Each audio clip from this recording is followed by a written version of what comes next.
Hola, ¿qué tal? Bienvenidos de nuevo al curso de Pen Testing Empresarial. En este video vamos a estar viendo, se puede decir, cuáles serían los escenarios de ataque o a final de cuentas las vulnerabilidades o lo que normalmente pues un hacker estaría explotando con mayor seguridad, con mayor firmeza hoy en día a final de cuentas. El video anterior estuvimos viendo técnicamente las fases de lo que constaba el pentest, pero ya un poco de manera más profesional, no tanto como el ciclo del hacking. Vamos a ver una parte del ciclo del hacking, pero hay un punto en el cual pues tanto la parte empresarial como la parte del hacking terminan por separarse. Bien, algunos de los escenarios en los cuales nosotros pues nos podemos aprovechar de las vulnerabilidades o de lo que se puede aproximadamente, bueno, sí, las vulnerabilidades pues más significativas sería tan tan tan personal mal capacitado. Normalmente hay personal, ya sea, bueno, normalmente los empleados, ya sea por falta de conocimiento, especialización en seguridad, normalmente los administradores, tanto empleados obreros, tienden a tener muy malos conocimientos de lo que es informática. ¿Qué es lo que sucede con ello? Lo que sucede es que genera, por desgracia, un gran, una gran vulnerabilidad. Por ejemplo, me tocó en una ocasión auditar una empresa. En esa empresa no tenían absolutamente ningún concepto de lo que era, pues, al final de cuentas, la seguridad informática. Absolutamente ninguno. ¿Qué es lo que pasó? Nosotros llegamos, el administrador lo único que sabía hacer era instalar firewalls, instalar antivirus y se fregó. Es lo único que tenía como medida de seguridad en esa empresa. ¿Qué es lo que pasó cuando nosotros llegamos? Nosotros llegamos, auditamos todo. Desde lo primero que hicimos fue permítenos las políticas de seguridad de la empresa. Se nos queda viendo el chico así como que ¿qué es una política de seguridad? ¿Y a qué te refieres? Fue realmente gracioso. Digo, me encantó esa vez la expresión, jamás la olvidaré, porque pues, todos estábamos sentados en la mesa directiva, vaya, y pues el director contaba con, o al menos no contaba con la respuesta que nos iba a dar. Pero bueno, ese fue un punto aparte. Una vez, a final de cuentas, nosotros auditamos realmente también a las personas.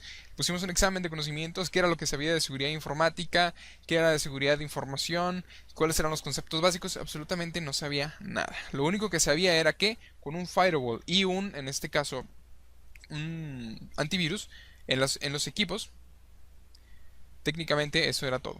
La empresa tenía a un changuito que se encargaba de controlar los firewalls, puertos, reglas, conectividad, etcétera, etcétera, etcétera. Era lo único que sabía hacer. ¿Qué es lo que siguió después?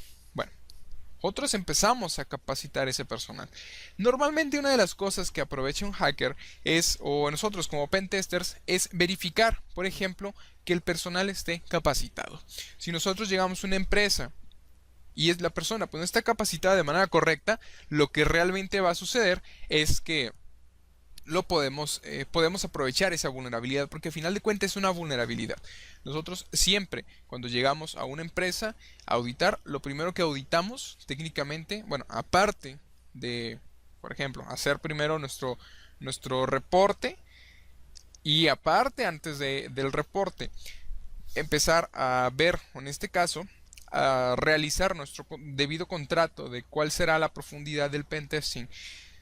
Nosotros llegamos con el personal de lo que sería tecnología, le hacemos una evaluación y en base a esa evaluación nosotros vamos a saber por obvia razón cómo está el resto del personal operativo.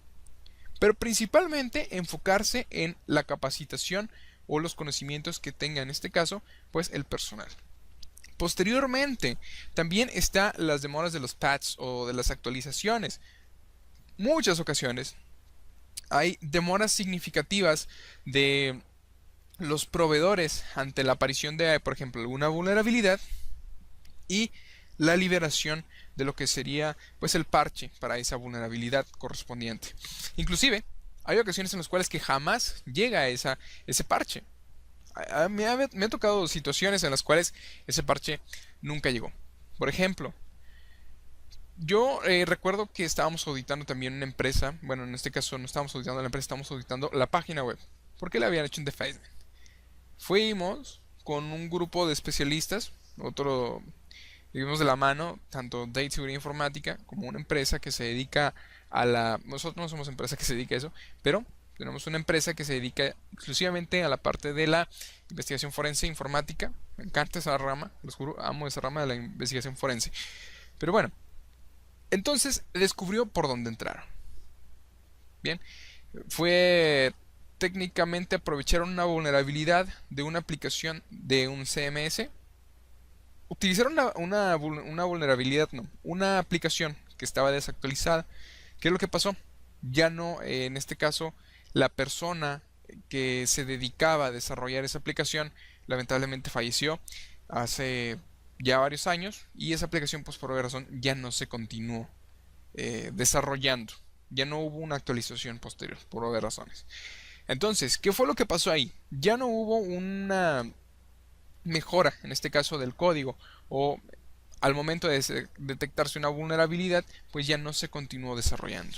En ese caso fue por esa situación de que la persona ya había fallecido, pero hay ocasiones en las cuales los desarrolladores mismos ya no continúan con sus proyectos, o en este caso, lo único que hacen es encuentran una vulnerabilidad, pero no hacen ninguna modificación y no hay ningún parche de seguridad, hasta que salga una versión posterior del sistema operativo, de la versión del software o de lo que sea exactamente de lo que estén manejando. Y realmente eso es muy peligroso, porque también me ha tocado ese tipo de situaciones de que vas con el proveedor, oye, ¿sabes qué? Tengo un problema de vulnerabilidades en tu aplicación y necesito que la corrijas. Bien, si la quieres corregir, pues te vendo la versión, yo tengo la versión 1.0, por ejemplo, te vendo la versión 1. O te vendo la versión 2.0. Entonces para ellos es un negocio. Pero, sin embargo, ese tipo de situaciones también representa una vulnerabilidad. Porque imagínense una pyme que normalmente pues, no tiene tantos recursos como para estar gastando o estar comprando software cada que salga una vulnerabilidad para esa aplicación. Entonces, sí es algo que también se puede aprovechar, bien, pero al final de cuentas es una de las cosas que también tenemos que proteger. Nosotros como pentesters deberíamos de verificarnos en estas técnicamente esas cuatro cosas las que voy a estar tocando el día de hoy son las cosas en las que normalmente nosotros deberíamos estarnos fijando. La primera es en la personal, que realmente esté capacitado de manera correcta. Posteriormente, pues todas las actualizaciones que no deba haber, en este caso todas las actualizaciones que no hay, son las que tenemos que checar. O en este caso el lapso, el tiempo de que existe entre el proveedor y la liberación de una actualización. Posteriormente, la falta de procedimientos adecuados para las vulnerabilidades y actualización de versiones, seguimiento de casos, etcétera. Perdón. ¿Qué es lo que pasa? Normalmente, a raíz de que hay un personal pésimamente capacitado, hay una falta de procedimientos para X situaciones. Un ejemplo. Recuerdo una vez, van a decir Alex y sus historias, pero bueno, son verdad. Recuerdo una vez en una empresa, es una empresa, una firma de abogados muy importante. ¿Qué fue lo que sucedió? Lo que sucedió fue, recuerdo que me habían dicho en una ocasión de que, oye, ¿sabes qué, Alex? Hubo un problema de fuga de información, no sabemos por dónde. Bien, igual, voy con el de sistemas. Lo primero que me encuentro, llego, ¿me puedes permitir el personal de sistemas? No tenemos personal de sistemas, se nos acaba de ir. Muy bien, dame sus datos, dame su nombre, dame su teléfono, yo me contacto con él. Nos contactamos con la persona y le digo, oye, ¿sabes qué? Queremos ver, en este caso, pues qué medidas, qué políticas de seguridad tienen dentro de la empresa. Me dicen que es una política de seguridad. Una de las cosas que vimos al momento de que nos dijo eso, pues estaba mal capacitado. De hecho, todavía estaba estudiando lo que era pues su carrera, ¿no? Digo, yo todavía la estoy llevando a cabo, pero sin embargo no me quita que no sepa situaciones o que ya esté en el campo laboral.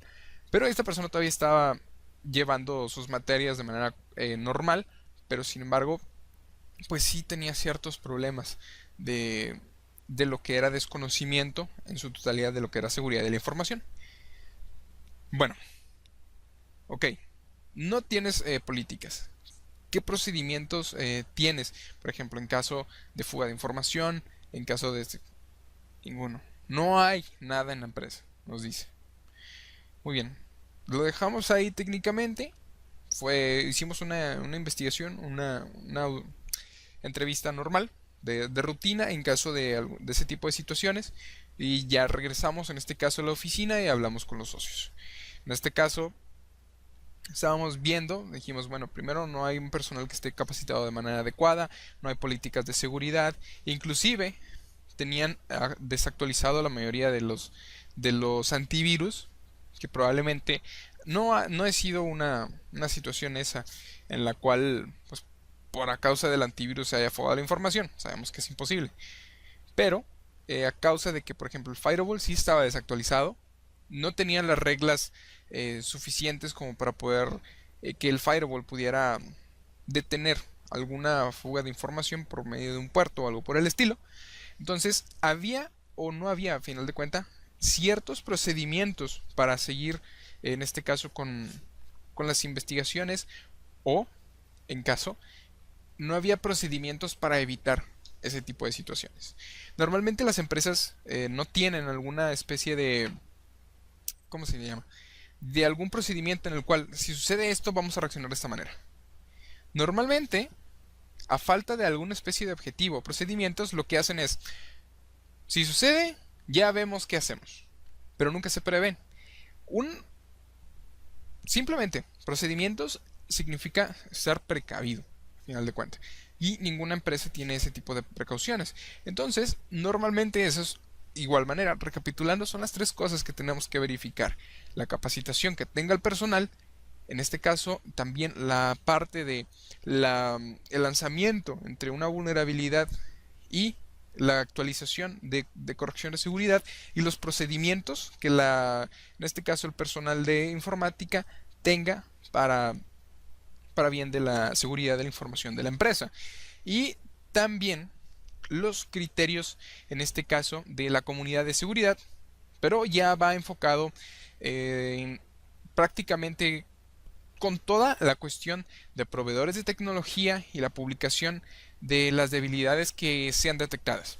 Por ejemplo, eso también es muy importante.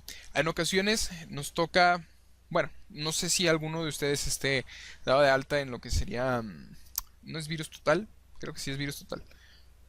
No recuerdo. Virus Total, por alguna razón somos partners de Kaspersky y estamos dados de alta con ellos, entonces casi todos los días nos llegan actualizaciones de vulnerabilidades dentro del mundo informático, entonces tenemos que estar leyendo a cada momento. Nos llega en especial, se me olvidó, nos llega en especial un newsletter en el cual nosotros tenemos la oportunidad de ver todas las vulnerabilidades que hay durante el día o que se van actualizando. Ese tipo de situaciones muchísimas de las veces no está al pendiente el consultor de seguridad. Entonces se va dejando, se va desactualizando en esa parte. Pero ¿a qué nos referimos con criterios de la comunidad? Que en este caso, por ejemplo, yo, Alejandro Rivera, descubrí una vulnerabilidad en un servidor, por ejemplo, en un router Cisco. Y Cisco no lo ha detectado. Entonces, una de las cosas de las que yo puedo hacer es aprovecharme de esa vulnerabilidad, que es una zero day, ¿no? Si Cisco no lo ha detectado, pues entonces quiere decir que yo lo puedo explotar, ¿no? Pero bueno, una de las cosas que por obvia razón tendría que ser correcta sería que yo la reportara a Cisco sin ninguna especie de remuneración económica. Pero a eso nos referimos. Por ejemplo, y una vez que yo se lo reporto a Cisco y Cisco no lo reporta, en este caso al resto o a sus clientes, si Cisco no lo reporta, eso quiere decir que hay una falta de criterio, en este caso de la comunidad, pero de los proveedores de tecnología. O por ejemplo, de que mi ISP o mi proveedor de servicio de internet pues me dice que tengo una vulnerabilidad, al menos en ese servicio, con ese servicio que tengo, hay una vulnerabilidad es un ejemplo, ¿no? De IP. Tengo una vulnerabilidad de IP y me pueden hacer una IP spoofing y no sé qué más cosas. Digo, son cosas rutinarias que se pueden hacer, ¿no? Pero en este caso la compañía no me lo da a conocer. Entonces, ese es también un, pues una falta de criterio dentro de la comunidad de nuestros proveedores. Tenemos que saber cómo elegir los proveedores. ¿Por qué? No solamente porque es que me cobran barato, es que se escucha muy bien el nombre, tienen muy bonito logo, etcétera, etcétera, etcétera. Vamos a elegirlos. Pero estas son las principales cosas en las cuales nosotros tenemos que fijarnos. ¿Para qué? Para que a final de cuentas nosotros tengamos una, una excelente seguridad técnicamente en nuestra empresa. Muchas de estas cosas, por ejemplo, hoy en día pues ya son a final de cuenta corregidas. Por ejemplo, hoy a mayor velocidad los proveedores tanto de actualizaciones de algunas aplicaciones de códigos normalmente ya se están como que poniendo las pilas en base a esto, a cuestión de la seguridad de la información. También y por consiguiente la seguridad a nivel de infraestructura ha mejorado también significativamente, al menos en lo que sería pues las redes externas. Y al mismo tiempo también han adquirido pues lo que sería pues una gran popularidad los desarrollos de, por ejemplo, como les mencionaba, tipo web para toda clase de aplicativos, ya sean de uso interno o también como externo, que en un momento también los vamos a estar viendo, con lo que serían implicaciones críticas en cuanto a la cuestión de seguridad, que realmente pues ya son aplicaciones muy celosas en la parte de la seguridad. Y finalmente cada vez más se aprecia un objetivo informático, al final de cuentas. Por ejemplo, ¿a qué me refiero con se aprecia más un objetivo informático? Si mi personal está mal capacitado, entonces lo que yo tengo que hacer es capacitarlo. Y hoy en día, normalmente poco a poco se está llevando a cabo ese tipo de situaciones. Pero sin embargo, son muchas las empresas en las cuales no tienen o la mayoría o ninguna. Entonces, son cosas que se pueden utilizar. Y a final de cuenta, por ejemplo, ¿qué tipo de situaciones nosotros podemos presentar? Si llegase a ver, por ejemplo, queremos atacar una empresa, ¿qué podemos hacer? Fraude, robo de secretos comerciales, extorsión, ya sea por información o algo por el estilo, se puede hacer. Realmente es muy, muy importante ese tipo de situaciones. Y lo que buscamos, por ejemplo, lo que necesitamos hacer es, al momento de capacitar al personal, etcétera, etcétera, etcétera, lo que se busca o lo que se hace a final de cuenta es reducir lo más que se pueda los riesgos a, en este caso, la organización. Y lo que buscamos con un pen testing como tal es buscar este tipo de situaciones. Bien, hasta aquí el video del día de hoy, que sería los escenarios de ataque, que técnicamente, recapitulando, son estos cuatro. El personal que está mal capacitado, la demora que sale a final de cuenta, o lo que tarda una actualización de seguridad en lo que salió, en este caso la vulnerabilidad, la falta de procedimientos para pues, realizar, en este caso, actividades o ciertas cosas, y los criterios, en este caso, de reporte de vulnerabilidades de mis proveedores hacia mí. Bien, esto fue todo del video del día de hoy, que le reitero es el escenarios de ataque. Ya en el próximo video vamos a estar viendo los tipos de auditoría, ya hasta ahí dejámoslo, los tipos de auditoría que vamos a estar manejando. Y sobre todo vamos a aclararles técnicamente ya en cuál de las auditorías vamos a estar adentrándonos ya en su totalidad. Bien, hasta el momento es todo por el día de hoy. Los veo en el próximo video. Chao.